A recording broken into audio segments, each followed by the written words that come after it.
Nós estamos iniciando mais uma reunião de estudos aqui na Casa de Deolindo Amorim, presidência de honra de Jorge Andréa, o Instituto de Cultura Espírita do Brasil, recebendo hoje mais uma vez com alegria renovada, porque ao longo de tantos anos tivemos aqui a presença, continuaremos tendo a presença, a voz, os estudos do nosso querido irmão, companheiro, amigo, José Henrique Rubim de Carvalho. É neste momento, Jesus, em que te pedimos as bênçãos por sobre todos os nossos irmãos, em todos os quadrantes do planeta que tão amorosamente diriges, rogamos-te em especial, Jesus, que abençoes o nosso querido José Henrique Rubim de Carvalho, nosso companheiro, que vem aqui nos trazer o fruto de seus estudos, reflexões e contribuições para este estudo aqui no Instituto de Cultura Espírita do Brasil, o nosso querido ICEB. A paz, mestre, a luz, mestre, que de tuas mãos venham descer por sobre o ICEB e por sobre todos nós, muito especialmente sobre a mente e o coração de nosso querido Rubim. Fica conosco, graças te damos, abençoando ainda, Jesus, todos os que estamos aqui neste estudo em ambos os planos de existência. Graças te damos hoje e sempre.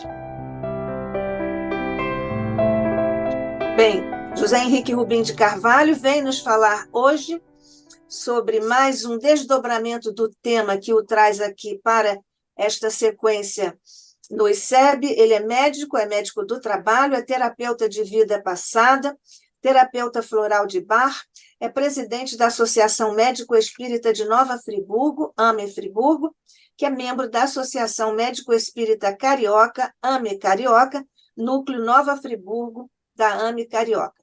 Expositor espírita também aqui no ICEB, o que para nós é um título. Rubim, somos todos ouvidos.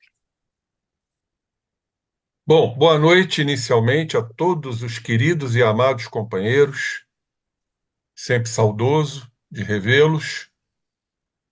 É pena que estamos tão distantes, senão eu ia proporcioná-los um grande e afetuoso abraço. Em breve você poderá fazer isso, porque nós temos uma programação que em breve vai poder oportunizar isso. Você que hoje vem falar sobre nascimento de responsabilidade e consciência.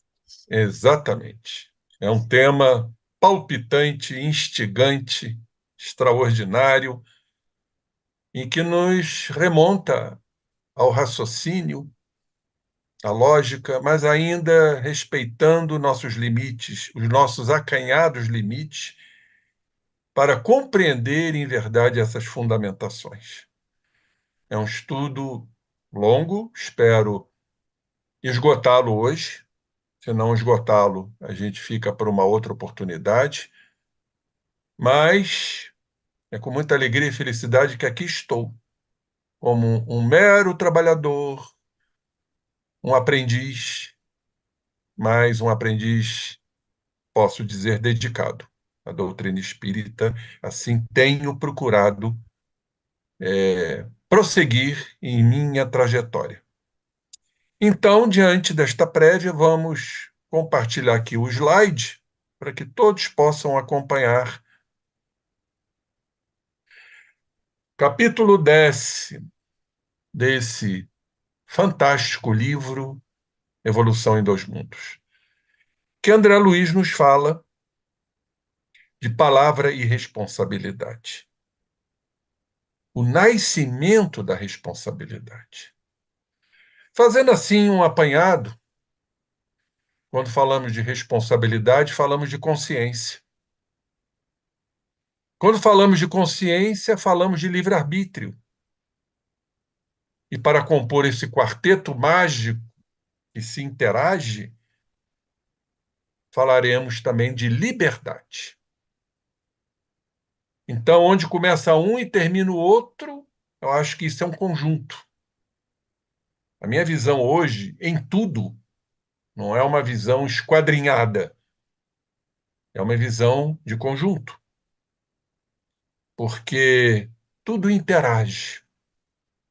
A partir da criatura, dentro do seu processo evolutivo, já desenvolvendo a sua consciência, consequentemente, ele está também aplicando as suas escolhas, o seu livre-arbítrio. E passa, então, a assumir responsabilidade. Quando muitos a temem, o nosso querido Freud nos diz que o maior medo do ser humano é o medo da responsabilidade. Porque, paralelamente a isto, vem o orgulho da criatura, o padrão de poder, o egoísmo, que não lhe permite errar e falhar, crendo-se muito poderoso, e por isso, quando falha, quando erra, ele naufraga no campo psíquico e no campo moral.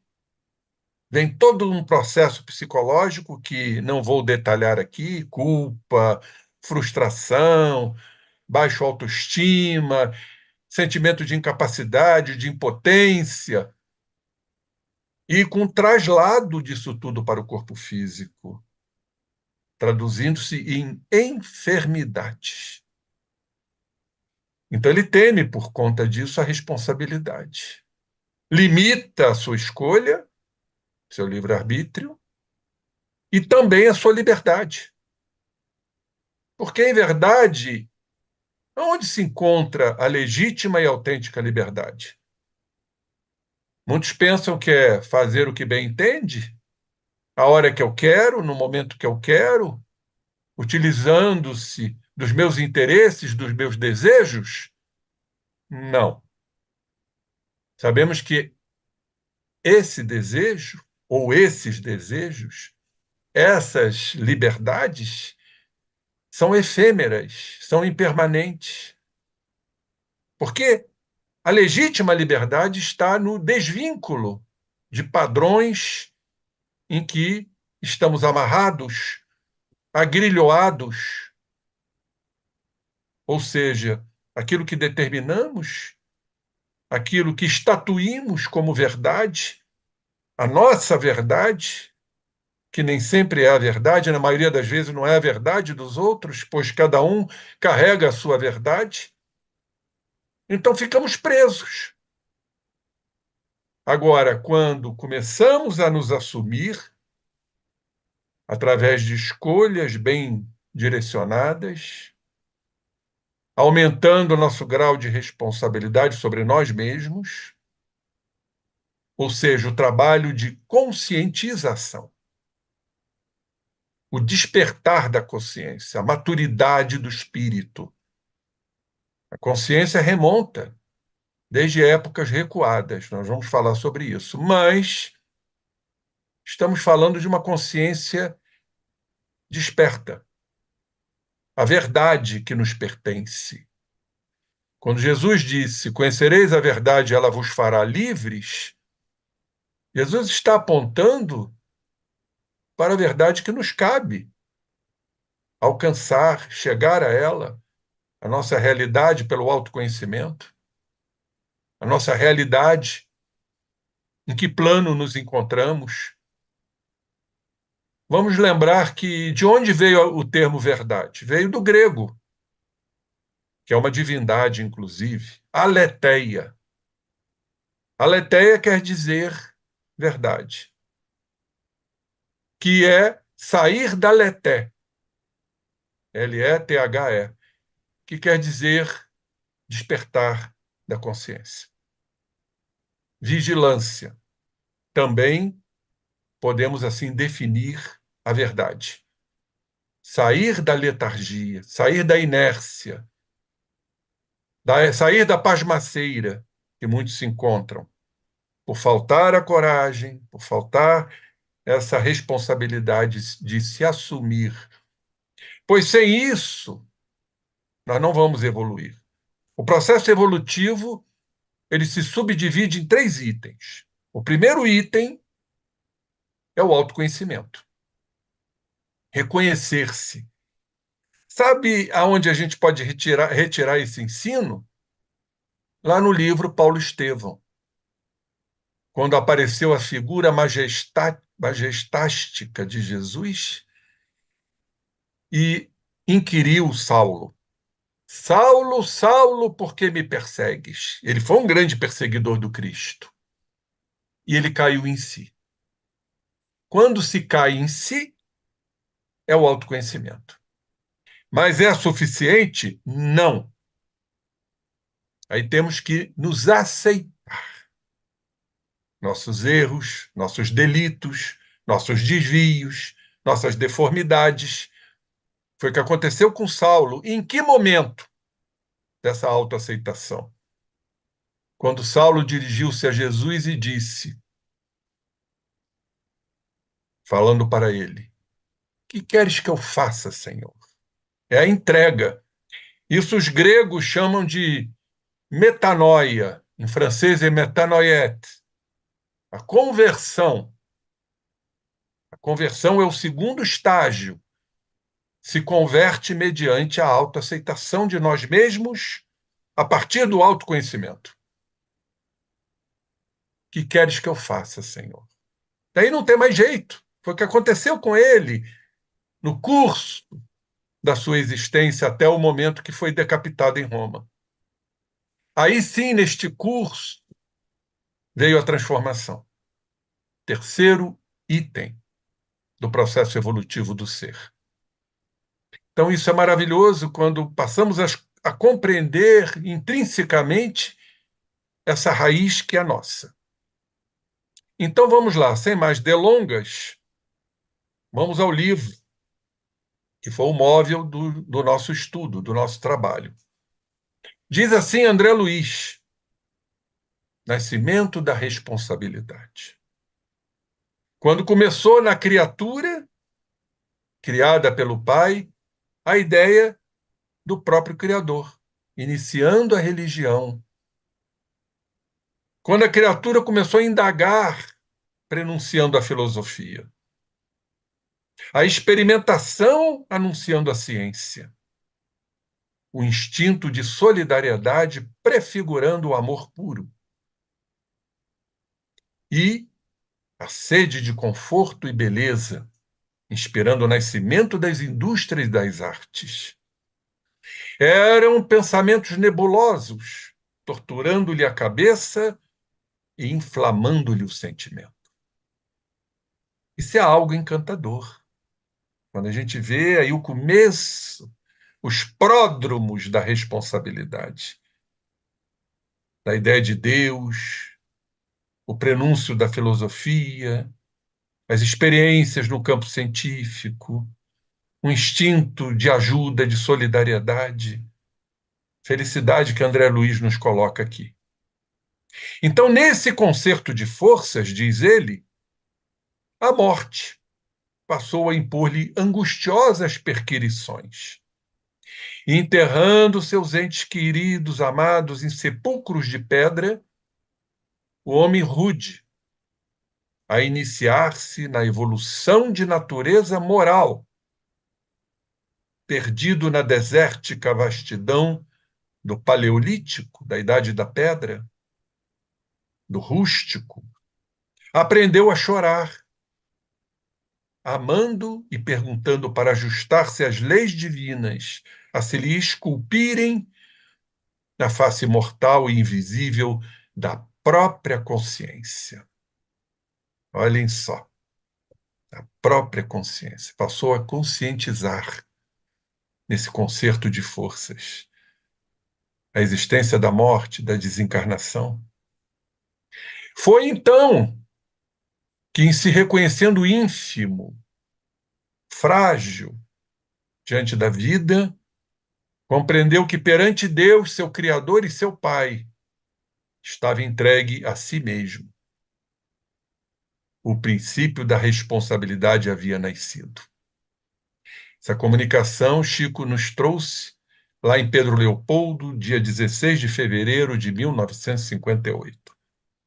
Eu tinha apenas 8 aninhos de idade, quando Chico nos trouxe essa comunicação lindíssima do princípio da responsabilidade no seu nascedouro, diante dessa informação tão brilhante, tão clara de André Luiz. Quando a criatura, se sentindo ínfima, frágil, compreendeu a existência de Deus. Vamos lembrar o próprio André Luiz, em situação lastimável no mundo espiritual, nas regiões umbralinas, se alimentando de gramíneas, dessedentando-se com filetes d'água, ou seja, na sua condição de dor, de sofrimento, assim como o filho pródigo da parábola do filho pródigo, reconheceu o autor da vida. E a partir do momento que ele reconheceu o autor da vida, ele foi resgatado por Clarencio para a instituição que nós conhecemos, nosso lar. Ali, quando ele compreendeu Deus, o autor da vida, a responsabilidade eclodiu então, o princípio da responsabilidade. Vamos então ao meu querido irmão, nesse capítulo que eu leio, releio e não me canso. Esse livro, para mim, é o Hors Concours, de Jorge Andréa, Impulsos Criativos da Evolução, na minha concepção.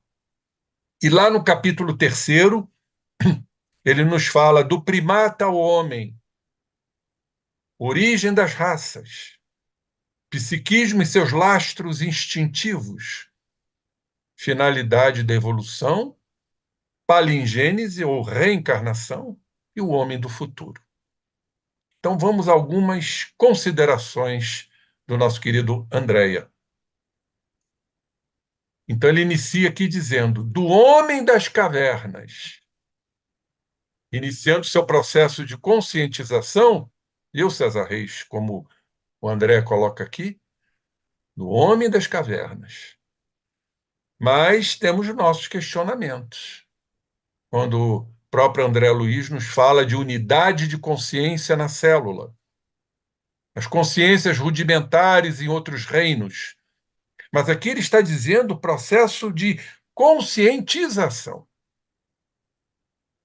É a eclosão da consciência, lá no Homem das Cavernas. Ao nosso homem do século XX, pois esse livro foi escrito antes do século XXI, profundamente necessitado de uma ética e moral qualitativas, o minutus cósmico escoou-se e as aquisições terão real sentido com seu respectivo valor.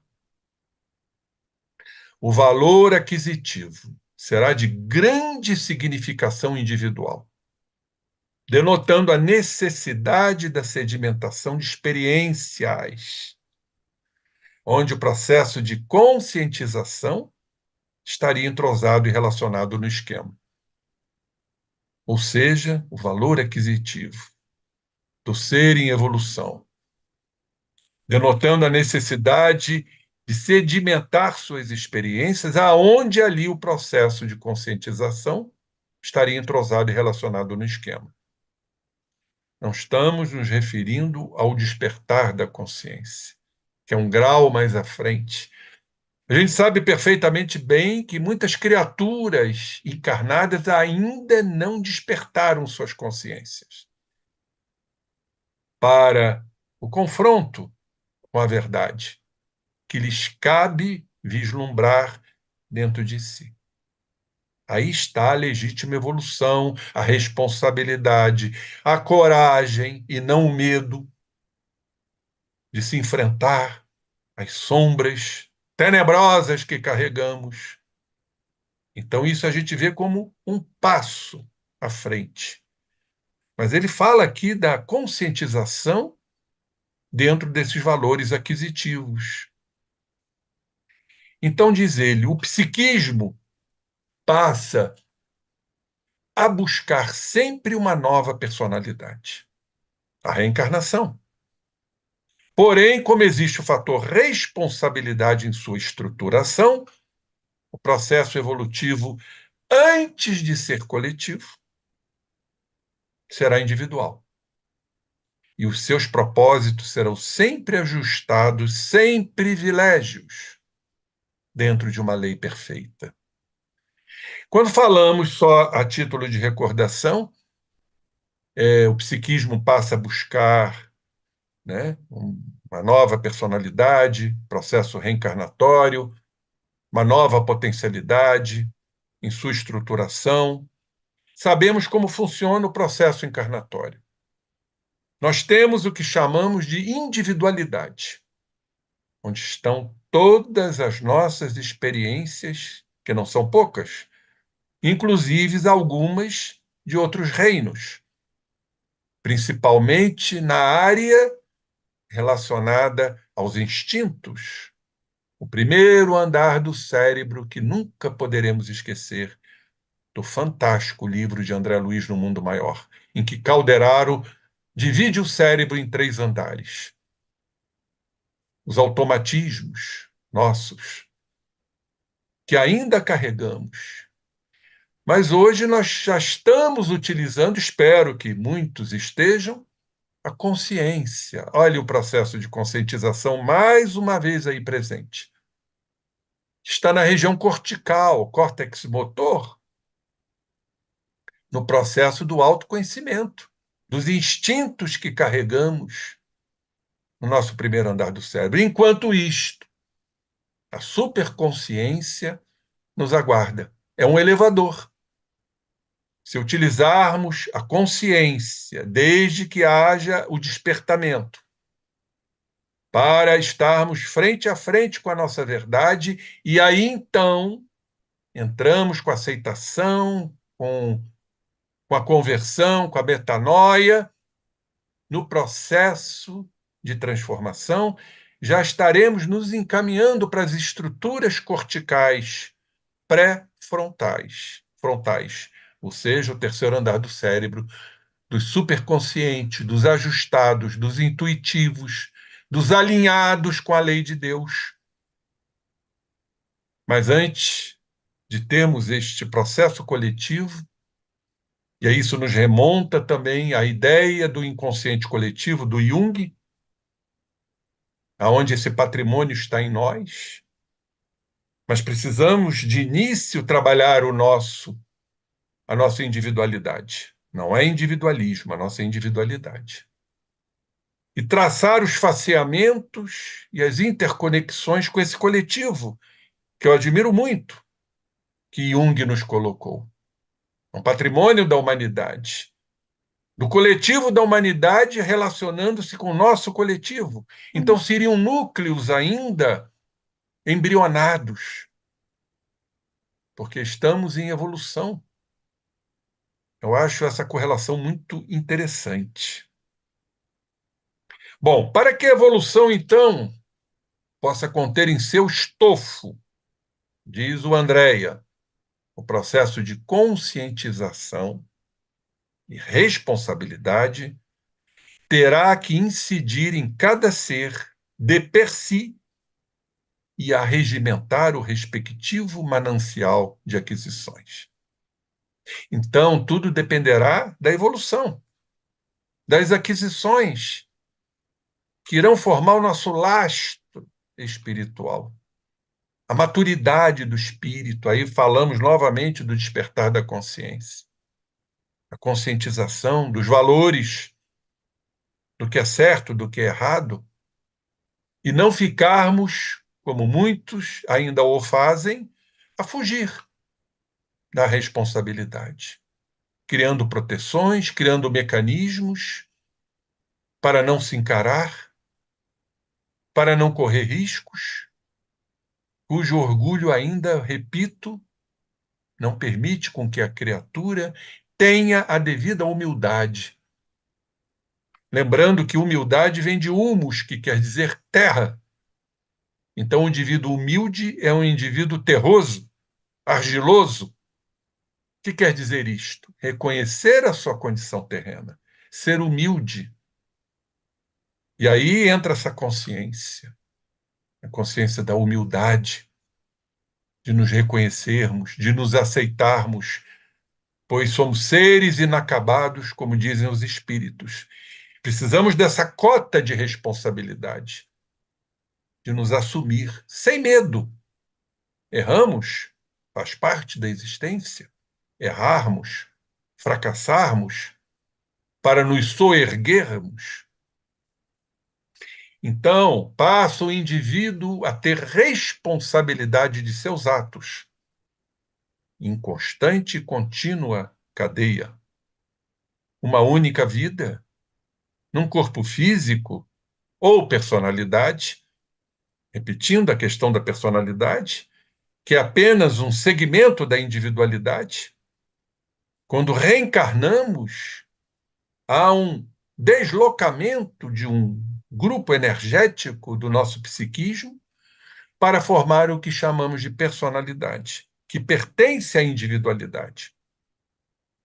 Mas como ainda não temos conscientização, a coragem, a responsabilidade em busca da grande liberdade, criamos as máscaras, as personas, daí veio o termo personalidade. Por isso que temos que reencarnar, até nos descobrirmos, a autodescoberta. E aí vamos, então, trabalhando as nossas questões, as nossas personalidades. Então, uma única existência não daria para sedimentar as potencialidades positivas necessárias nas redes dessa estrutura. Então, pela lógica dos fatos, equilibrada dentro de uma lei de justiça, o eu, ou a individualidade que acabamos de citar, terá que ser imortal. Sua ampliação proporcionada às aquisições absorvidas nas diversas etapas reencarnatórias. Aí está a excelsitude da reencarnação, essa ampliação da consciência, expansão do livre-arbítrio, assumirmos responsabilidades, adquirirmos valores, são as aquisições, transformarmos, né, os nossos equívocos anteriores de tantas encarnações malfadadas em valores. Chamamos isso de autoiluminação. Não é ninguém que vai nos iluminar. Somos nós. Para isso temos o livre-arbítrio. Para isso temos essa responsabilidade de autoiluminarmos-nos, que significa a transmutação de sombras, de complexos, numa visão junguiana, em valores morais sólidos, cumprindo as leis que o Pai nos deixou, que Jesus nos trouxe através do seu Evangelho e que está em nós. Temos que considerar isto. Vamos aqui recordar o que Jesus nos disse. O reino de Deus não encontra-se nem aqui nem acolá. O reino de Deus encontra-se em vós. Ora, então sabemos que esse reino de Deus está em nós. Temos que alcançar esse reino de Deus? Não. Porque quando falamos eu preciso alcançar o reino de Deus, parece que esse reino de Deus está distante. Quando não está. Ele está em nós. É uma questão apenas de percepção, do despertar desta consciência, essa abertura, essa ampliação da consciência para os fatores divinos que estão em nós. Então é um grande equívoco dizermos, eu tenho que alcançar o reino de Deus. Parece que ele está distante quando não há distância. Deus está em tudo. E vamos lembrar o que Jesus disse. Eu e o Pai somos um. Ora, se o reino de Deus está em nós, o Cristo está em nós. É a zona crística, que foi sentida palidamente por Saulo, quando disse para todos nós, não sou eu, mas quem vivo. Ele no auge do seu apostolado, no arroubo do seu apostolado, não sou eu, mas quem vivo, é o Cristo que vive em mim. É o mestre interior. que eu vos falei na última apresentação. Então, todo esse processo de ampliação estará exatamente proporcionado às aquisições que vamos adquirindo ao longo do processo evolutivo e só a reencarnação nos proporciona. Não há outro meio. Diz aqui o professor Andréia, as aquisições elaboradas no ser físico, pois a personalidade está no corpo, o ego é o centro da consciência, a consciência está no corpo, é o ego que vai determinar tudo isto, as escolhas, serão então transferidas para o interior do psiquismo ou zona espiritual, as aquisições, negativas e positivas, de acordo com as nossas escolhas. Por isso que o Amit Goswami nos diz, o grande físico quântico, escolho, logo existo. Existimos por conta de nossas escolhas. Descartes falou, penso, logo existo. Goswami disse, escolho, logo existo. Então, há uma transferência para o nosso psiquismo, ou zona espiritual, ou inconsciente, que sedimentará os frutos individuais das experiências, preparando sempre melhores condições a serem transferidas a uma nova personalidade pelo processo palingenético. Isso é de um brilhantismo, esse raciocínio. Vamos, então, transferindo para uma nova personalidade, uma nova existência, uma nova consciência, para que, então, possamos evoluir. Questão 132 do Livro dos Espíritos. Qual o objetivo da encarnação? Chegarmos à perfeição. Para isso, temos que passar, dizem os espíritos, por todas as vicissitudes, por todas as provas, para irmos compondo esse grande concerto espiritual que alcançaremos inevitavelmente. Então, com essas renovações reencarnatórias, vai o espírito burilando as suas fontes, aparando as arestas. Joana usa um termo, anfractuosidades, as arestas, adquirindo sempre melhores condições de realização pelos necessários impulsos evolutivos. Os impulsos evolutivos são necessários. Então, nesta realização individual, podemos acompanhar a evolução psicológica de determinado ser, a realização. Podemos, então, acompanhar a evolução mental, consciencial, psicológica de um determinado ser. Quanto mais desenvolvido for o seu processo de realização, maior será o impulso direcional em busca da grande energia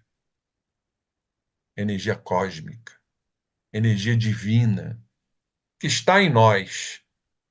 É uma questão apenas de abertura.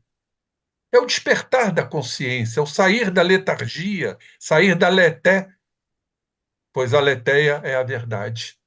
Enquanto não fizermos este trabalho realizado pelo ego, pela consciência, pela conscientização, nós vamos ficar paralisados, estagnados, como diz o Jung, ossificados, mumificados. Então, é uma escolha em busca dessa grande energia. Só alcançaremos a grande energia se nos alcançarmos. Temos esta consciência, consequentemente a responsabilidade, de nos buscarmos a verdade que nos pertence. Então, quanto mais simples for a alma de uma determinada personalidade, mais tem necessidade de afirmar-se na grei, no grupo, como que fazendo parte da consciência grupal.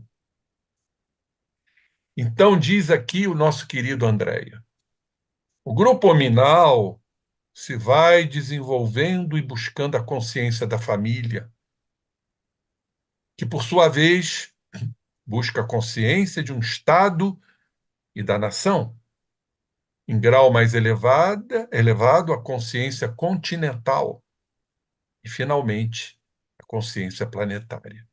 Então, tudo parte da consciência, né? Como espírito que somos.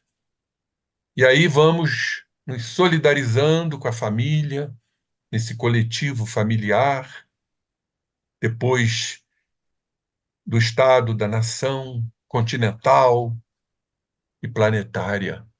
Seremos consciências planetárias. Há algo melhor que isto? Pergunto.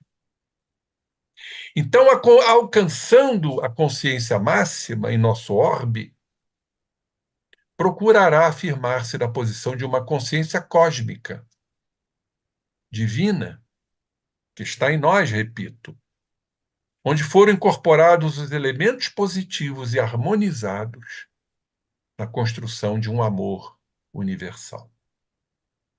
Tudo tem o amor.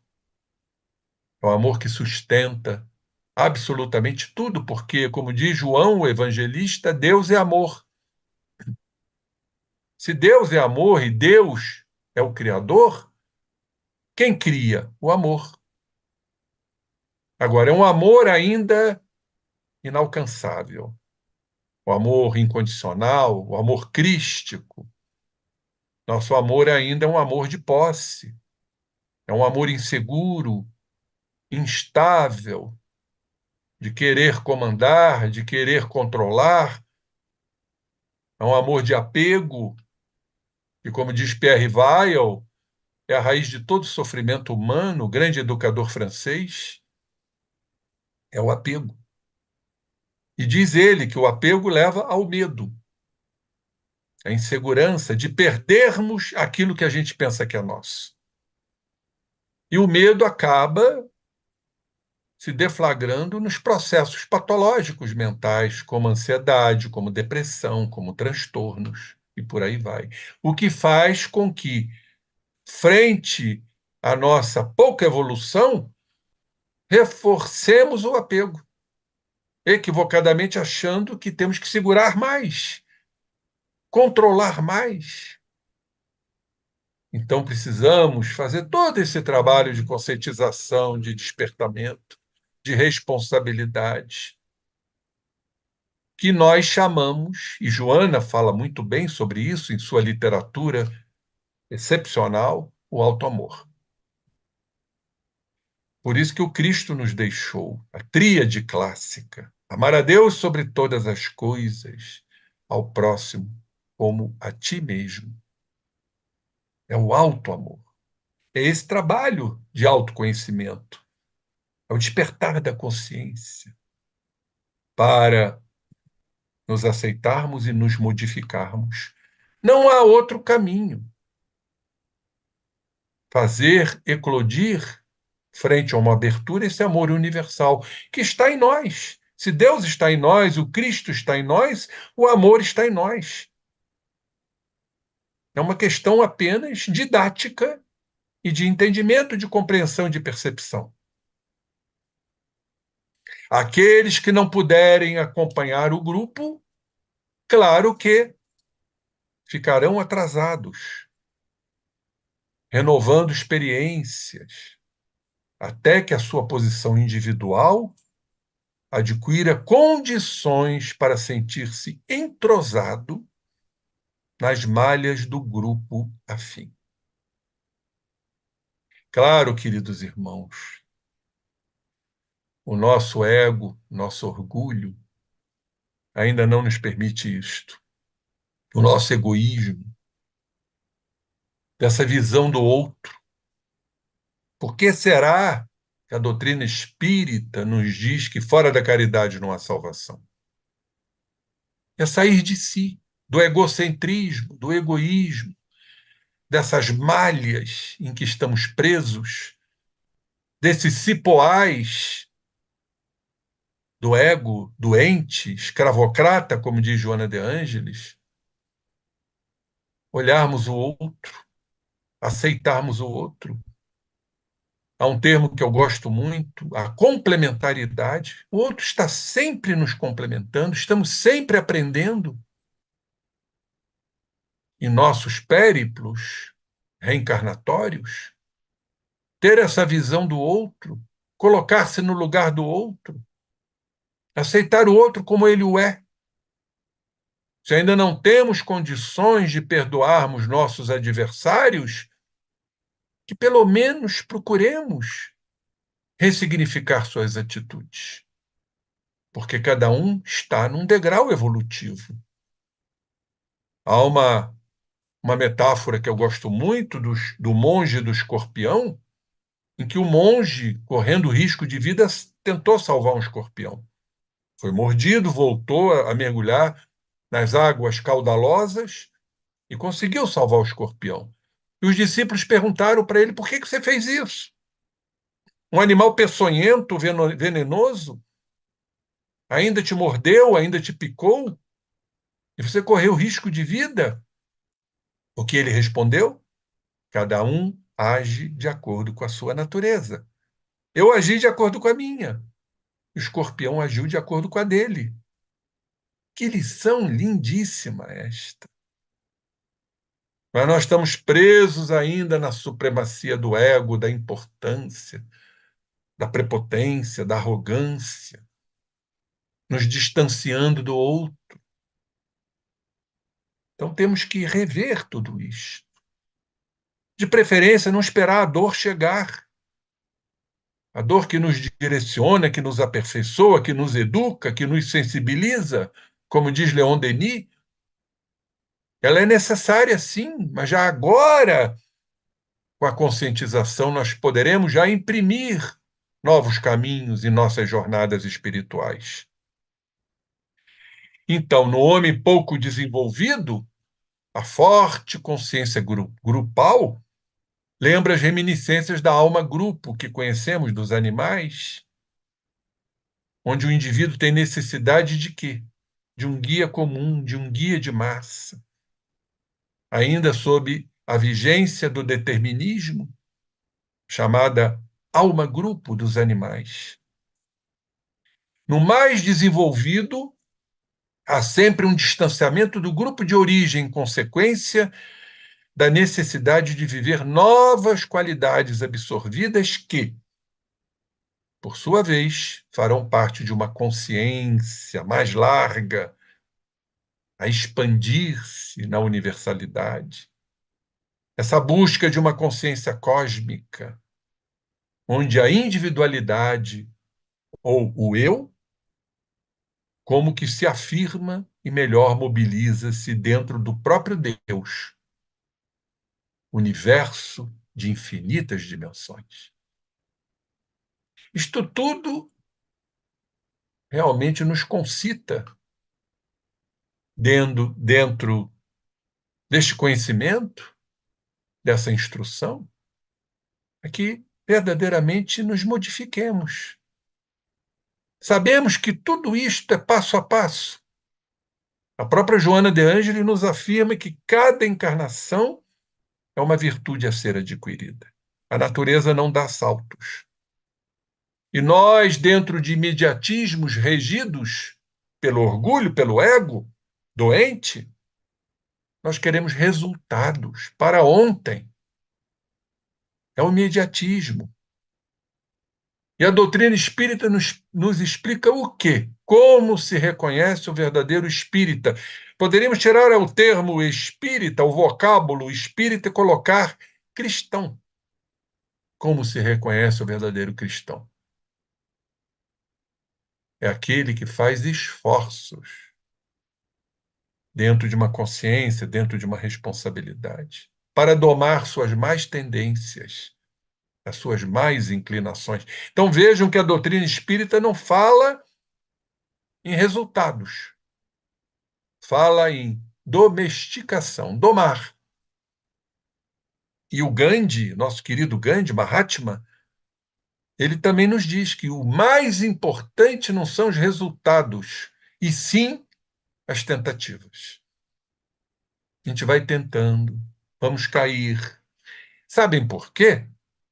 que ainda estamos refertos de condicionamentos deletérios, negativos. Então, a solução não é simplesmente fazer uma incisão cirúrgica e retirar da alma essas experiências negativas, equivocadas. O processo é muito mais sério. É um processo de integração. Essa é a palavra-chave. Nós somos seres duais. Esse é um termo correto, a dualidade. Nós oscilamos e vibramos entre esses fatores, o bem e o mal, a alegria, a tristeza, a mágoa e o perdão, enfim, são as dualidades. E por isso temos que reconhecê-las para o processo que chamamos de integração. O sistema é de diluição, é diluir todos os processos experienciados. E aí precisaremos, certamente, de inúmeras encarnações. Sem isto, realmente fica impossível. Então, diz o professor Jorge André, da alma grupo dos animais, onde os processos de realização da colônia são absorvidos para um todo energético, aos alicerces do psiquismo humano, nos arcanos da alma, um grande caminho foi percorrido, guardando a imortalidade do eu. É importante nós ressaltarmos que esse processo da alma-grupo dos animais, que são absorvidos para um todo energético, não é que isso se perca, absolutamente não. Vai lá para o fluido universal, onde isso tudo é regido por espíritos, para futuras encarnações desses animais, não perdendo suas experiências. Porque tudo, em verdade, cursa de acordo com a experiência. Então, vai para esse todo energético, o fluido universal, para depois uma nova estruturação de um novo corpo, onde ali o princípio espiritual continuará seu processo evolutivo sem perder o já adquirido, suas aquisições.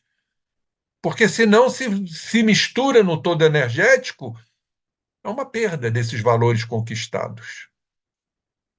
Então, o salto da faixa animal para a hominal está indubitavelmente no processo de conscientização, que se irá tornando cada vez mais expressivo. Então, guardemos isto. Não temos como ainda entender onde está o processo da consciência lá em outros reinos, processos rudimentares, mas a conscientização, o entendimento, a compreensão está exatamente nesse salto da faixa animal para o hominal, processo de conscientização, que vai cada vez mais se expressando, cada vez mais vai se ampliando.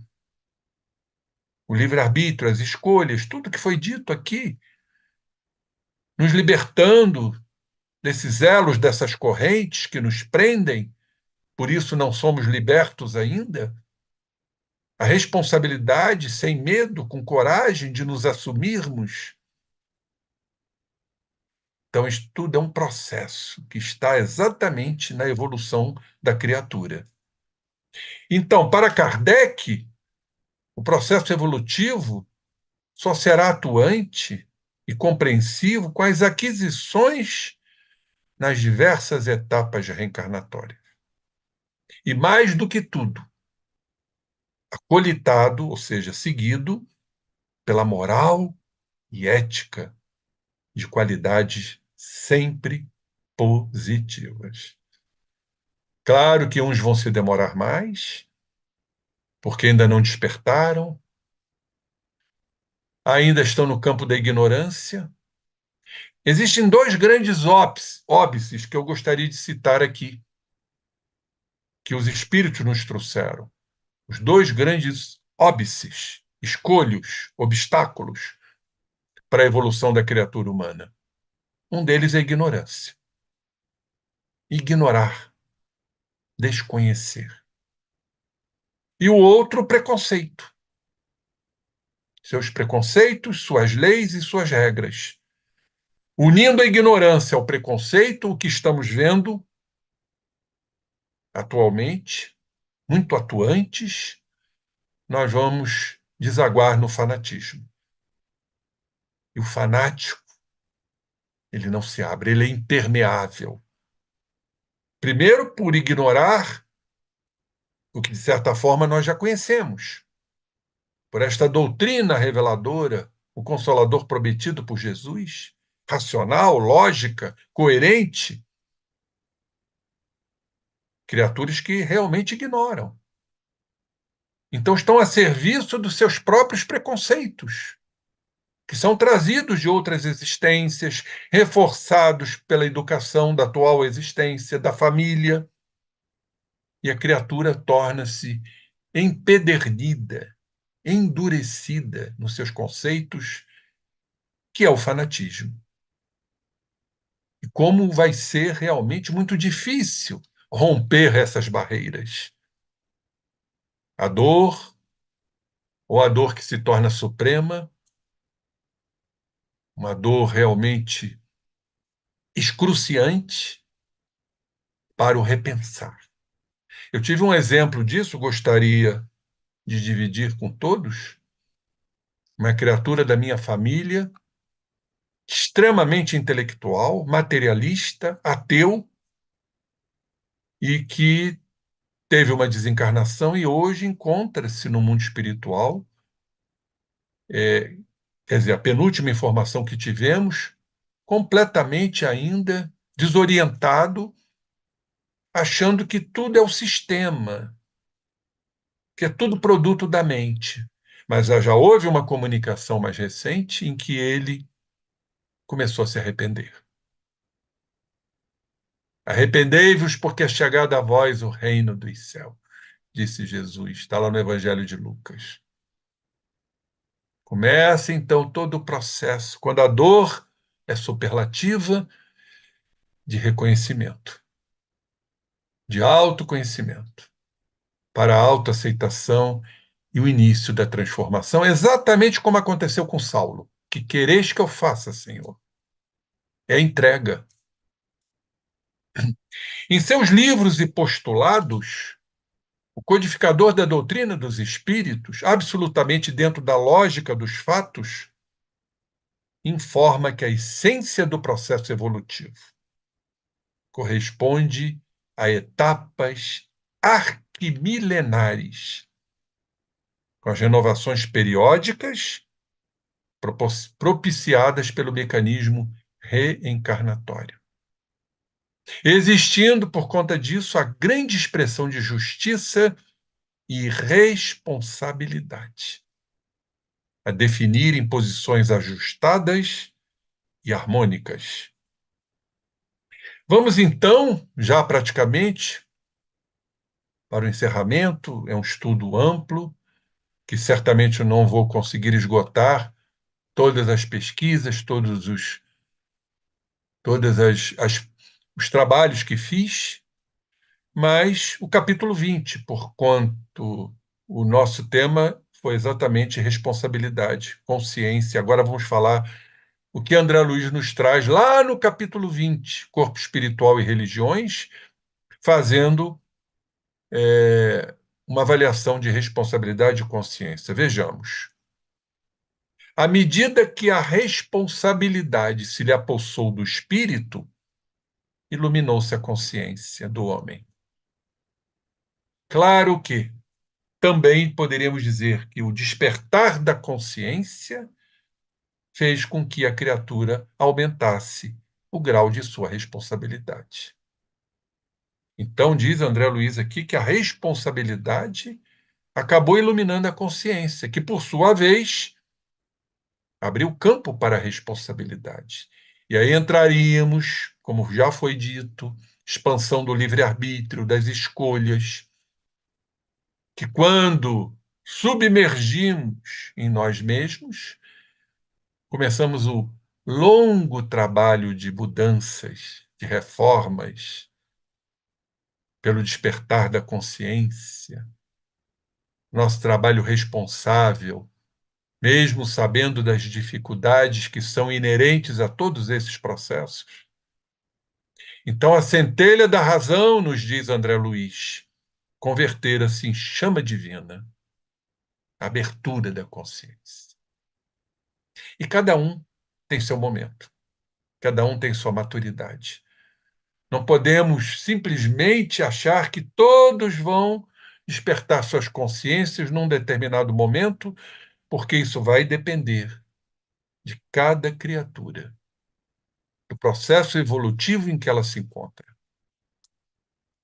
Então, a inteligência humana entendeu a grandeza do universo e compreendeu a própria humildade. Olhem só aí o termo humildade. Reconhecer a sua condição terrena, de erros, de falhas, de fracassos, sermos aprendizes, humildes, reconhecer em suas entranhas a ideia inalienável de Deus, o autor da vida, o criador de tudo, conduzindo-se então de modo racional. Olhem a razão aí, parte cognitiva, intelectiva. A criatura experimentou profundas transformações. Percebe nesse despertamento, mais uma vez aqui, o despertar da consciência, que além das operações vulgares da nutrição, da reprodução, da vigília e do repouso, estímulos interiores inelutáveis trabalham-lhe o âmago do ser, plasmando-lhe o caráter e o senso moral, em que a intuição então se amplia, seguindo as aquisições de conhecimento, em que a afetividade se converte em amor, com capacidade de sacrifício, atingindo a renúncia completa.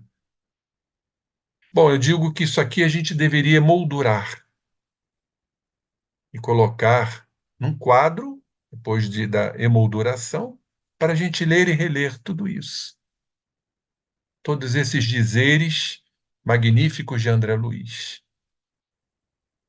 Quando então vamos plasmando esse senso moral, vamos plasmando em nós as aquisições, o conhecimento, os sentimentos, para que o amor surja com toda a sua força. Esse amor de sacrifício, esse amor de renúncia em prol do outro, e não esse amor chamado de amor próprio, onde a gente olha só para nós mesmos, esse amor posse, que é uma ilusão, que é impermanente, pois afinal, só através realmente da prática da renúncia, da solidariedade, de sair de si, desse claustro que é o ego, que nos limita, para nos expandirmos para o próximo, é que nós vamos exercer, mediante o despertar da consciência, da responsabilidade, uma outra visão, um outro enfoque.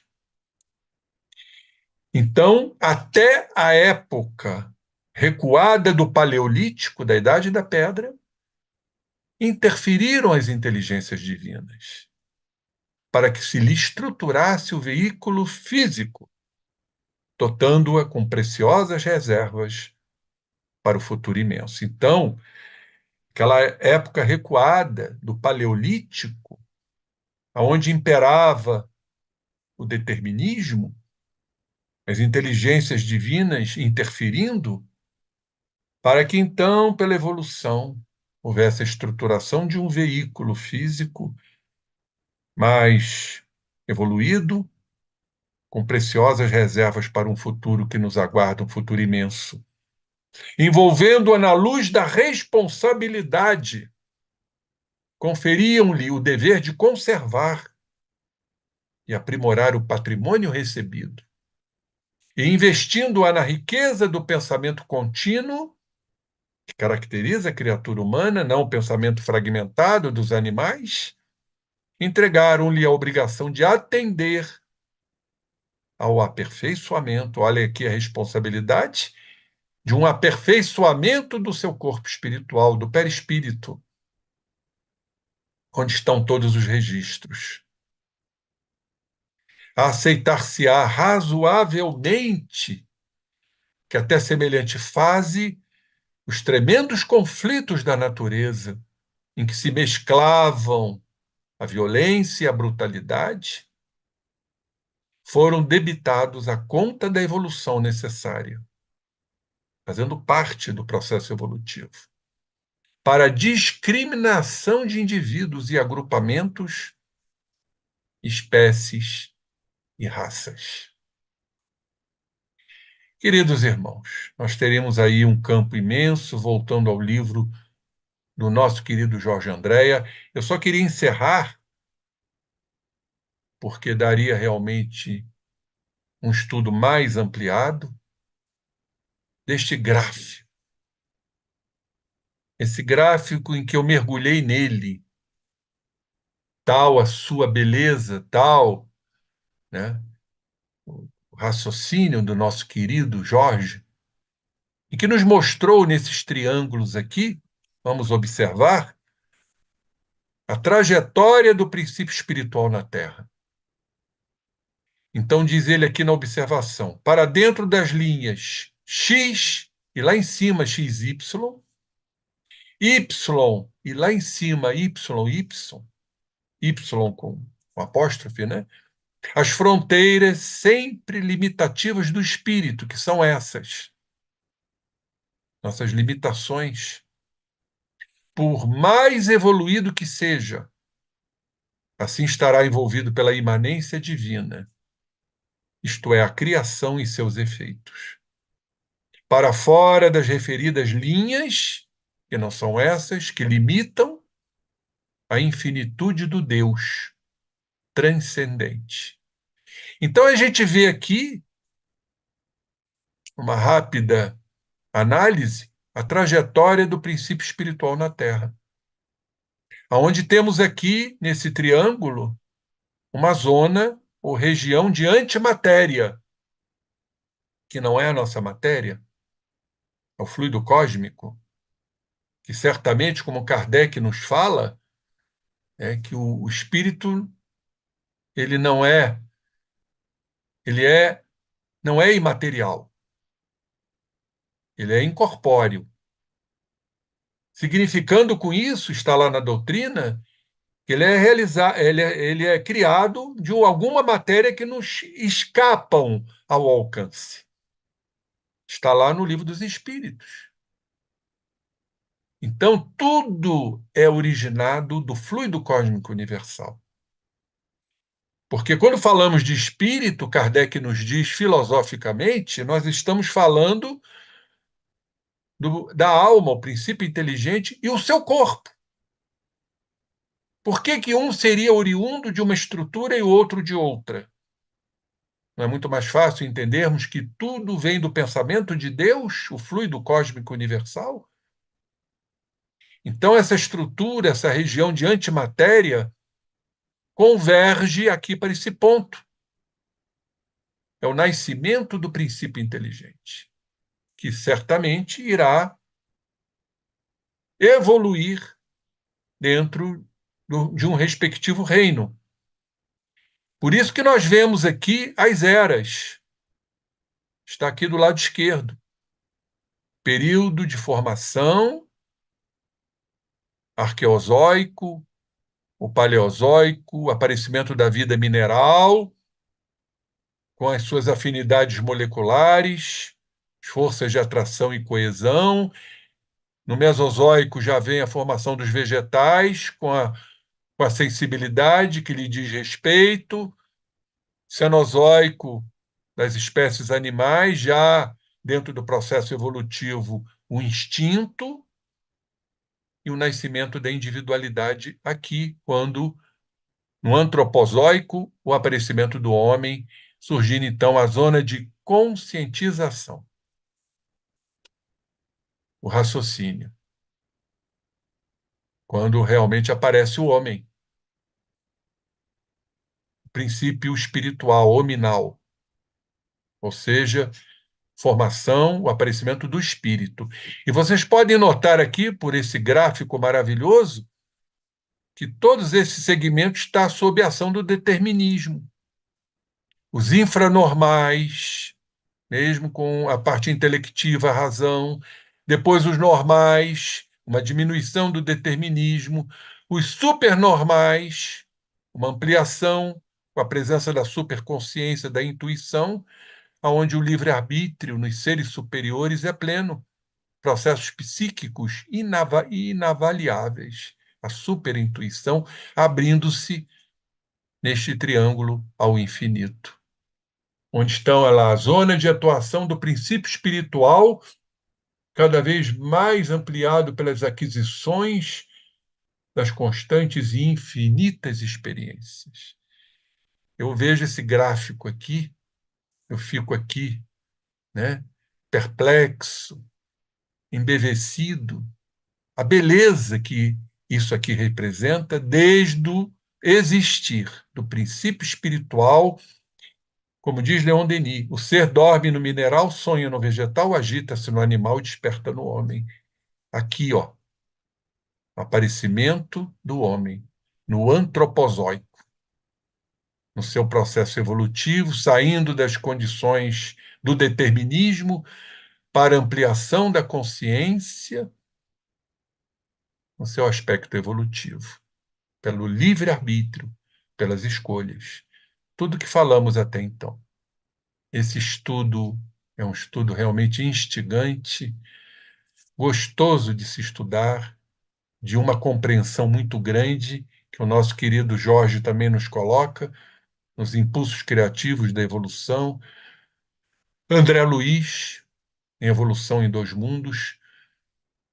E ficamos, então, muito felizes, mas responsáveis.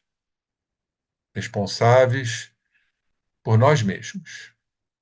Nossas escolhas que devam ser calcadas, arraigadas nos princípios evolutivos ético-morais que o Cristo nos deixou e que está em nós. O que nos falta é essa abertura. Não é o alcançar, é se abrir. Abrir para que essas leis possam ser entendidas, compreendidas e praticadas através de nossas consciências, que estarão se ampliando ao infinito. E assim vamos evoluindo. Então, passo a palavra à minha querida Nádia para os encerramentos e ficamos aí, dentro de possibilidades, à mercê de perguntas. Para um tema palpitante, né, Rubinho? Sem dúvida nenhuma. Sem dúvida nenhuma. Nós Dentro agradecemos. de compreensões que ainda precisam ser mais ampliadas. Eu creio que esse planeta de regeneração, minha querida Nádia, vai nos trazer muitas coisas. Muitas Certamente. coisas, não é? E que possamos compartilhar Nossa estando questão é encarnados. chegar lá, né, Rubinho? Pois é, dependerá de nós, né? Exatamente. Olha, nós queremos agradecer aqui o boa noite a todos, com beijinhos e tudo, da Neuci Correia Dias, da Rosa Martins, da Alvanira de Jesus e de César Reis. Não mandou beijinhos, mas mandou 3 questões. Primeira questão, Rubinho, do César Reis. O ser imortal decorre do limite superior da progressão evolutiva? Você quer que eu coloque as 3 perguntas ou uma por uma? Não, vamos fazer uma por uma. Isso. Então, Repita aí a pergunta. A primeira delas. O ser imortal decorre do limite superior de progressão evolutiva? sem dúvida nenhuma. Como contestar isto, né? Nossos limites ainda, um tanto acanhados, né? E que estamos nesse processo aí evolutivo de ganharmos aquisições, experiências, saindo desse campo que ainda nos limita muito, né, ô César? Da nossa pequenez, temos que nos desapartar dentro do possível desse orgulho que tanto nos diminui, porque eu não tenho a menor dúvida que o grande obstáculo para a nossa evolução, para a nossa consciência, é o orgulho. E é o orgulho que nos dá as nossas leis, regidas por nossas escolhas, fruto de encarnações anteriores e mais a atual. E certamente os processos educativos, do lar, são verdadeiros contributos. Temos as questões internas, nossas, e temos as questões externas da sociedade em que vivemos, que nos são passadas quando crianças, pelos nossos pais, pelos colégios. Eu vejo isso auspiciosamente, no sentido de que tudo vai se modificando ao longo da evolução, ao longo das existências. Então, trazemos limites ainda, né?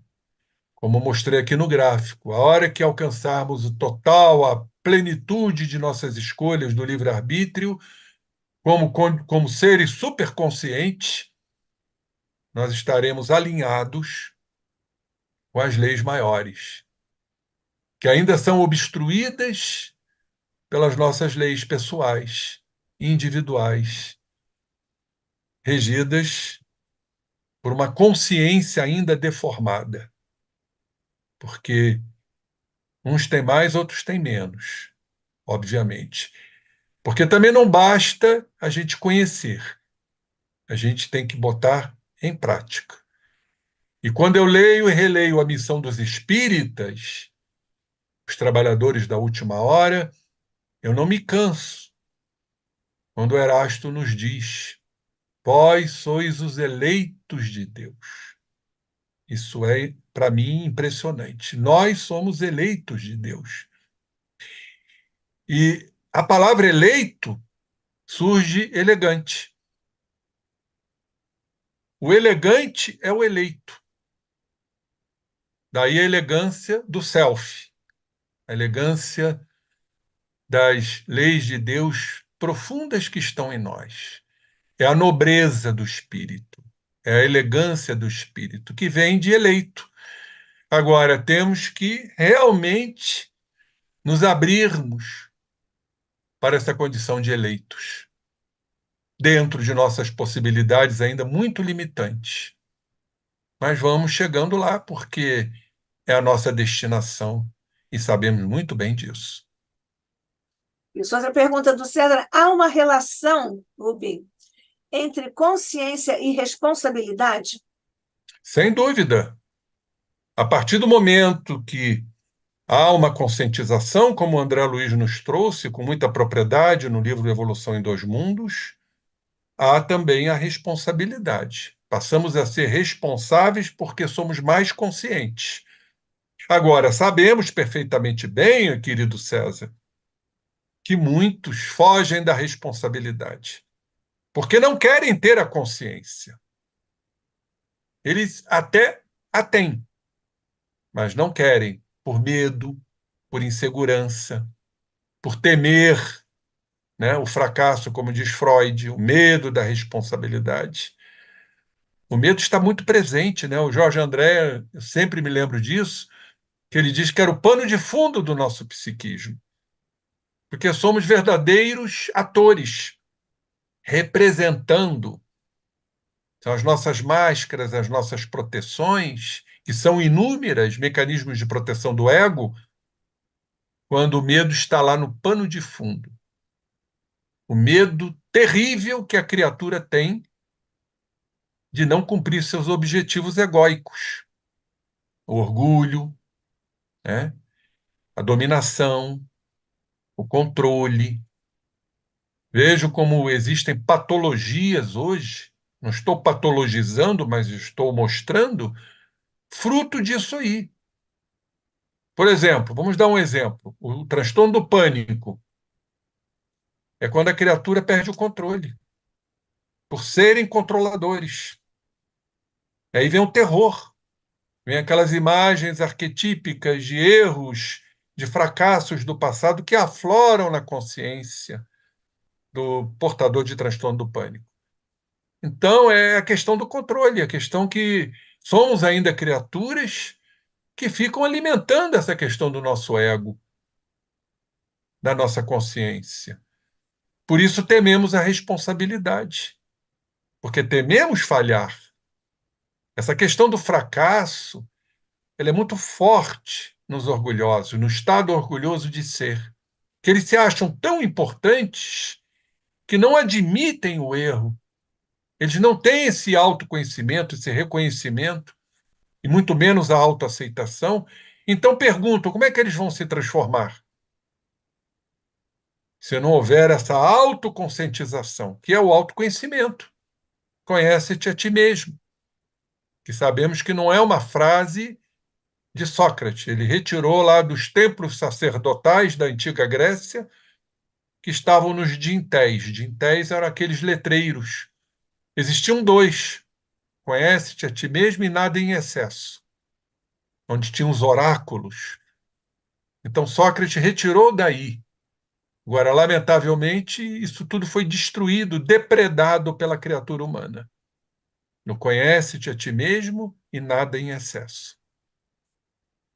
Terceira pergunta do César Rubim. Entendemos que Jesus tem consciência cósmica. Sim. Podemos citar outros exemplos? Bom, a maior que Jesus eu desconheço. É um espírito puro. É claro que existem outros, né? E o nosso querido Emmanuel nos fala no Caminho da Luz, né? Da comunidade dos espíritos puros. Existem criaturas que estão se aproximando disso pelo processo evolutivo, já numa consciência mais dilatada, mais cósmica, de mais amor. Tivemos aí diversos exemplos, né? Inclusive entre nós, Chico Xavier, né? Um exemplo de amor, exemplo de dedicação plena. Mas sabemos que é um espírito superior, ainda não puro, puro só Jesus, dentro do nosso conhecimento, do nosso acanhado conhecimento. Qual é o outro espírito, pergunto, que teve autoridade moral de nos dizer: eu e o Pai somos um e ninguém vai ao Pai a não ser por mim? Teve alguém que disse isto? Enquanto eu estou no mundo, eu sou a luz do mundo. Não teve outro. A sua autoridade moral, sua consciência cósmica plena. Quando a gente estuda aquela definição dos espíritos puros lá em Kardec, que gozam de uma inalterável felicidade, não precisam reencarnar, e reencarnou sendo o maior missionário de todos, sabendo tudo que iria passar, mediunidade plena, efeitos inteligentes, efeitos físicos, percussiente, penetrava nas criaturas com uma facilidade impressionante, coisas que ainda desconhecemos. Não sabemos como funciona isto, mas sabemos que existe. E aí, então, quando ele nos diz: nenhuma de minhas ovelhas se perderá, ora, eu quero estar exatamente alinhado nessas hostes, ou pelo menos me esforçar para tal, reconhecendo meus erros, minhas impropriedades, minhas inconsequências, aceitando-as, é a metanoia, metanoiete, né, no francês, para então buscar os processos de transformação, que serão lentos. A Joana chama de descondicionamento ou desimpregnação. Teríamos um outro termo também, desfixação, porque ainda somos comandados por fixações mentais. Como diz André Luiz no livro Nos Domínios da Mediunidade, aliás, Aulus nos diz isso. Para mim, é um capítulo impressionante. Ou seja, estamos vibrando ao derredor do nosso ponto nevrálgico, ou seja, das fixações mentais. Vamos dar um exemplo: aquelas mágoas que trazemos da infância porque fomos castigados, que a gente não esquece. Quando nos sentimos rejeitados, e como diz o velho ditado do grande psicólogo Lelou, nós não somos rejeitados, apenas somos rejeitados por aquilo que a gente espera do outro. A gente está sempre esperando do outro. E quando o outro diz não, nos sentimos rejeitados, feridos no nosso ego. E Jesus foi muito claro: não, não, sim, sim. Ainda dentro desse processo de conscientização de responsabilidade, temos que começar a trabalhar a autenticidade. Sermos autênticos, que não quer dizer sermos agressivos. Jesus nunca foi agressivo. Espírito puro, agressivo? Não. Ah, mas chicoteou os mercadores? Vamos entender os mecanismos. Vamos entender o fluido universal com ectoplasma para que os chicotes caíssem e gerasse ali um problema, saíram todos correndo em debandada, porque estavam mercadejando com as coisas santas. Agora, o que a gente não pode entender como espírita é Jesus pegando um chicote. Isso é um lado humano. Aliás, quantos não antropomorfizam, né? Traz Jesus para o nosso plano. Jesus está em outro plano, é um espírito puro, e lá chegaremos. É uma questão de evolução. E aí tudo que foi dito hoje.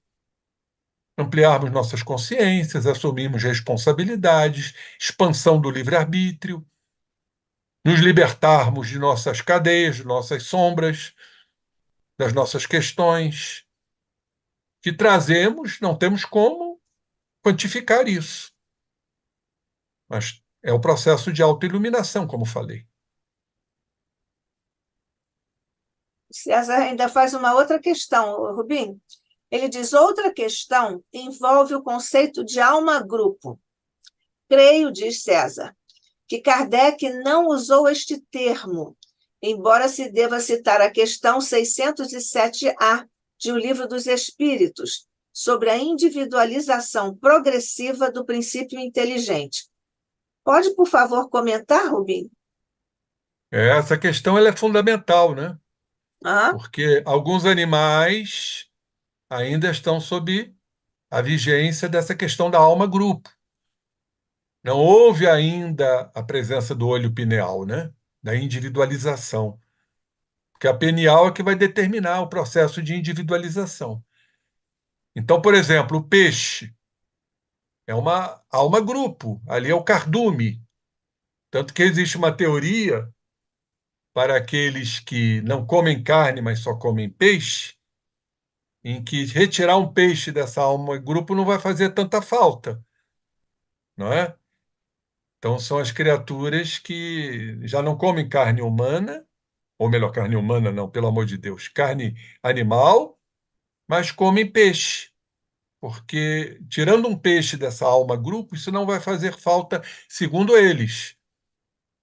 Então, há um guia de massa, né, para essa questão da alma-grupo. Então, a afirmação é de que isso tudo com a desencarnação desses seres, porque desencarnam, vai para o todo energético. Mas não se perde no todo energético, que seria o fluido universal, o pensamento de Deus. Ou seja, cada animalzinho deste não vai perder suas experiências, suas aquisições, em futuras encarnações, às vezes dentro do mesmo reino, ou quiçá em outros reinos, compondo essa alma-grupo, até chegar, né, Kardec não fala de alma-grupo realmente, até chegar ao processo de individualização. Aí sim, já com a glândula pineal, chamada glândula do pensamento, a glândula da mediunidade também, essa estrutura magnífica, que, como dizia o Jorge André, nunca esqueço disso, é do tamanho de uma unha feminina do dedo mindinho. é a glândula pineal, esse grande espelho, né, que nós temos dentro de nós. É a glândula que realmente nos mostra a questão da individualização. E aí o processo evolutivo. Porque Isso. estivemos lá também, na alma grupo. Como estivemos nos minerais, como estivemos nos vegetais, como princípios espirituais em evolução.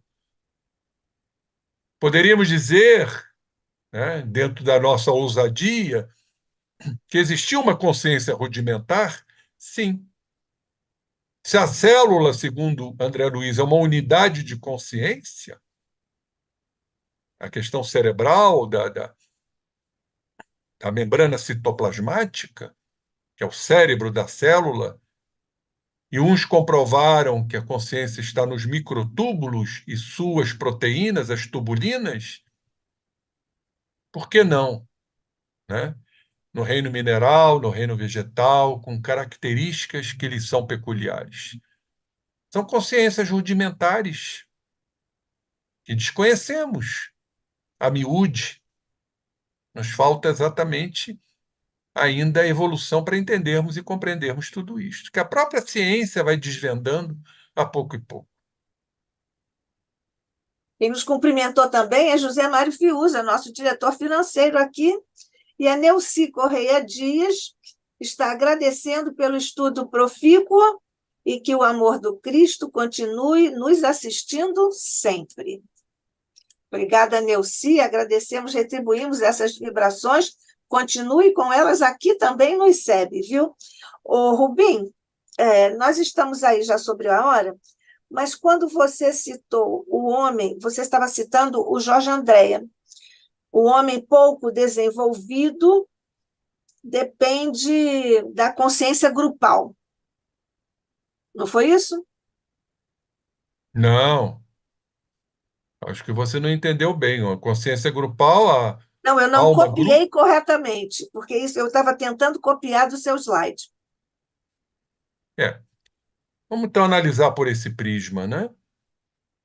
A partir do momento que ainda estamos no individualismo, ainda não estamos atrelados ao grupo, à solidariedade, à fraternidade.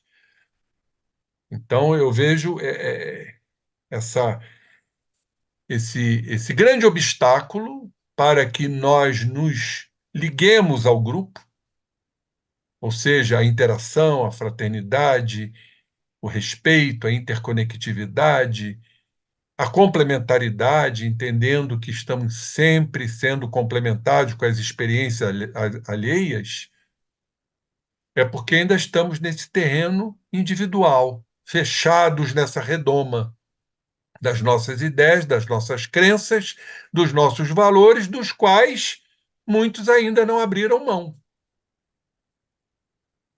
Exatamente isso. César Reis está se despedindo aí, vai com Deus, meu amigo. Dedicação, gratidão, abraços a todos. Obrigada, César. Muita paz, obrigado pela sua presença sempre que, ó, parabéns, César, do seu livro. Eu soube que você lançou um livro aí e vou querer lê-lo. É um passeio no futuro, 2300, Opa, 500 anos do Livro dos Espíritos. Na nossa, mas verdade, deve. imaginar a humanidade com 500 anos do Livro dos Espíritos é uma aventura, né? E de certa maneira, tem uma falta de juízo de pegar uma coisa dessa, mas pelo menos a gente tentou. Tá bom? Obrigado, grande paz a todos. Muita Deus. Obrigada, Beijo no César. coração, meu querido. Vá com Deus. O Rubim, o Edgar Morin, nosso filósofo aqui contemporâneo, está encarnadinho, graças a Deus, também nos fala da consciência cósmica. Mas eu queria, essa questão da consciência grupal, queria abordar sobre um outro aspecto, que são as pessoas que seguem aquela história de manada, né? Existe uma orientação e vai todo mundo junto sem pensar. Gandhi, o grande Gandhi, trabalhou contra isso e salvou milhões de almas lá na Índia sem disparar um tiro sequer, né? O grande Mahatma. E nós falamos em filosofia na moral estatística, que é do ponto de vista dessa abordagem de consciência grupal, em que existe uma orientação ou um líder, digamos, e toda a manada segue aquele, aspas, pensamento ou direcionamento sem pensar. Então, nós estamos diante da moral estatística. Você quer comentar isso? Quero sim. Eu acho que tudo isso que você falou se enquadra no que chamamos de idolatria. Sim, É uma hipnose coletiva de seres ainda inseguros, inconstantes, que ainda não atingiram a maturidade. E há um processo psicológico diante disso, que é a transferência das nossas fraquezas, das nossas instabilidades, das nossas inseguranças para um ídolo. E muitos fazem isto, até dentro do aspecto religioso. Aquela teoria que Jesus veio para salvar. Então não preciso dar nenhum passo, porque Jesus se deixou crucificar para nos salvar. A gente sabe que existem segmentos relacionados a isso. Certa vez eu perguntei a um querido amigo, pastor, cara inteligente, professor de história, credenciado, falei, como é que se baseia, né, dentro da sua igreja, quais são os fundamentos mais importantes? Ele me disse, né, aceitar Jesus e perdoar seus pecados. Quer dizer, se eu aceito Jesus, cometo um erro e me perdoo, eu vou abrir canais para novos erros. Eu vou continuar nesse processo de aceitar Jesus como ídolo, a idolatria, o bezerro de ouro, e aí entram também essas criaturas que mobilizam inúmeros seres dentro de uma ideia. É o processo de transferência psicológica. São criaturas inseguras, instáveis, imaturas, que transferem pela idolatria para um ser que vai comandá-los e seguem fielmente esses seres. E a moral fica realmente estabilizada aí, porque não há um trabalho, uma mobilidade nesse sentido do mergulho em si mesmo. Porque, minha querida Nádia, não há outro caminho. Não vai haver milagres. Não vai haver um ser miraculoso que vá transformar a humanidade. A humanidade transforma-se por si mesma, dentro desse trabalho de autoconhecimento, porque não há outro caminho. Se eu não me conhecer, como é que eu vou mudar? E se o objetivo da encarnação é chegarmos à perfeição, como chegar à perfeição se eu não me mudar? Ou, pelo menos, aparar as pequenas arestas, modificações pequenas, né? Se não me engano, é Fábio Cleto nos fala isso numa das obras de André Luiz, que temos que mudar as pequenas coisas. Sabe o que isso representa? Mudar as pequenas coisas? É começarmos a trabalhar o grão de mostarda que está em nós. O reino de Deus, ainda do tamanho de um grão de mostarda. Então precisamos, como está lá no Evangelho de Lucas, de Mateus, de Marcos, adubar, irrigar esse grão de mostarda, que vai se transformar numa árvore cujas aves vão colocar seus ninhos. A ave representando a libertação, porque a ave tem asas. Nós precisamos de asas para voar para outros patamares. Então, o grão de mostarda é o reino de Deus que ainda está em nós, que precisamos exatamente adubar, irrigar esse reino de Deus. Então, é o trabalho todo pessoal, individual, e não crer, né, nesse movimento de massas e arrasta multidões. Isso é um grande equívoco. isso mesmo, Rubim. Nós agradecemos muito o seu estudo desta noite, tema importantíssimo que você, como sempre, conduziu com a proverbial profundidade e elegância. Muito obrigada, Rubinho. O ICEB continua agradecendo a você e aguarda o próximo estudo, ou os próximos estudos que você nos vai trazer na sequência dessa linha de pensamento e de conteúdo a respeito da nossa intimidade profunda, consciência, responsabilidade e todos os desdobramentos que você, de uma certa forma, já tangenciou, anunciando os próximos capítulos que nós também já aguardamos. Deus te abençoe, meu querido irmão, amigo, companheiro. Agora, Agradecendo. eu queria que você noticiasse, porque você me deixou aí que as coisas deixarão de ser virtuais. Não foi isso, não. Só um Não? evento, não. Um evento que nós vamos fazer e que será híbrido. Mas você pode escolher, pelo seu livre-arbítrio, você pode escolher fazer presencialmente. Mas, por Onde enquanto, será? nós estamos modelando ainda, fechando aqui os detalhes. Então, agradecendo teu coração, querido, ao coração de todos os nossos irmãos que aqui estiveram e ainda estão conosco em ambos os planos de existência, agradecendo a Jesus, Maria, nossos amigos espirituais, vamos acompanhar nossa Rosa Martins para a nossa prece final.